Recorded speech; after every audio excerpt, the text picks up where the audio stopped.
नमस्कार मित्रांनो. चला आज आपण एक सोपी आणि खूपच चविष्ट रेसिपी बनवायला शिकूया. गाजराचा हलवा. सर्वप्रथम कढई गॅसवर ठेवा आणि त्यात अर्धा कप तूप घाला.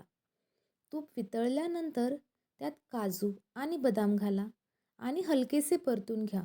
सुके मेवे थोडेसे सोनेरी झाले की ते बाजूला काढून ठेवा. आता त्याच कढईत अर्धा कप तूप घालून किसलेली गाजरे घाला. गाजरे थोडा वेळ परतवून घ्या, जेणेकरून ती तुपासोबत छान मिक्स होतील. आता त्यात दूध घाला. मध्यम आचेवर ठेवून मधून हलवत राहा. दूध हळूहळू आटेल आणि हलवा छान घट्ट होत जाईल.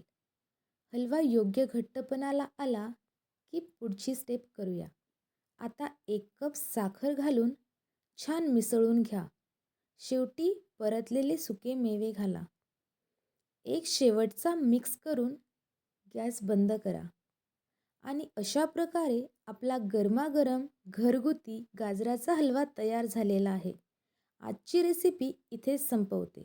पुढच्या व्हिडिओमध्ये नवीन रेसिपीसह पुन्हा भेटूया.